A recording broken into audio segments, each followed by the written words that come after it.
नमस्कार, मैं हूँ वाइस मलिक और आप देख रहे हैं न्यू नाइट। न्यू नाइट में आज हम बात करेंगे विश्व की कुछ बड़ी खबरों की। अफगानिस्तान में तालिबान सरकार में आपसी मतभेद की बातें सामने आ रही हैं। वहीं बात करें बांग्लादेश की, तो बांग्लादेश सरकार ने भारत सरकार को पत्र लिखकर शेख हसीना के प्रत्यर्पण की मांग की है। वहीं मध्य अमेरिकी देश पनामा और अमेरिका के बीच में तनाव बढ़ गया है।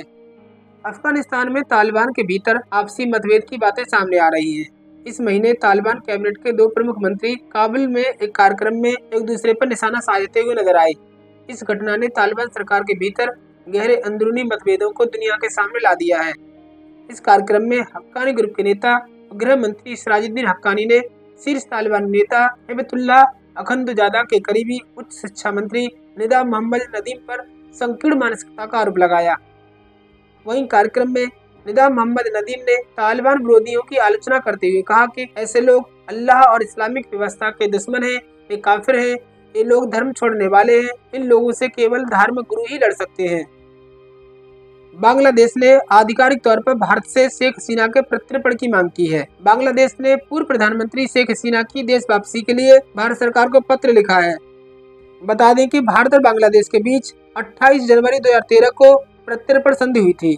इस संधि के आर्टिकल 6 में कुछ ऐसे नियम हैं जिसके तहत उन व्यक्तियों का प्रत्यर्पण नहीं हो सकता जिन पर राजनीतिक अपराध के आरोप हैं। इसके तहत सिर्फ वही लोग आएंगे जिन पर हत्या या अन्य कोई गंभीर अपराध हैं। दलाई लामा ने उत्तराधिकारी की चर्चा तेज होने के बीच कहा है कि मैं 110 साल तक जिंदा रहूंगा। दरअसल इसी साल जून महीने में 89 साल के दलाई लामा को घुटने की सर्जरी के लिए न्यूयॉर्क ले जाया गया था। 14 में दलाई लामा 1969 के शुरुआती महीने में अपने हजारों तिब्बती अनुयायियों के साथ भागकर भारत आए थे।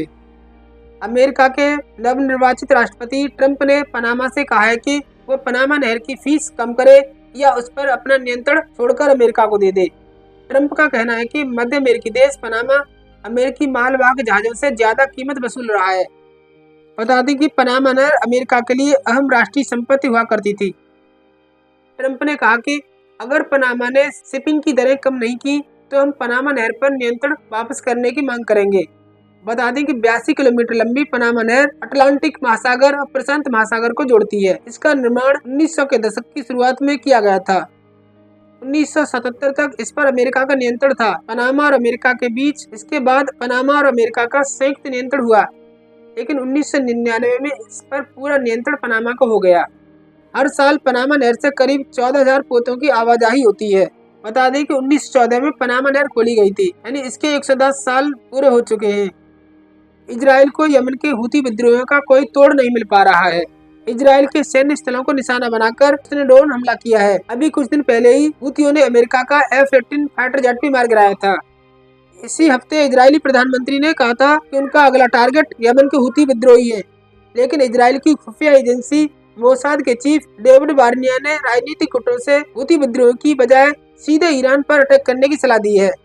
वहीं खामेनेई ने कहा है कि अमेरिका लगातार कहता आ रहा है कि इस्लामिक गणराज्य ईरान ने क्षेत्र में अपनी छद्म सेना को खो दिया है, लेकिन हम अमेरिका से स्पष्ट शब्दों में कहना चाहते हैं जब हमें जरूरत होगी तो हम खुद ही एक्शन ले सकते हैं, हमें किसी की जरूरत नहीं है।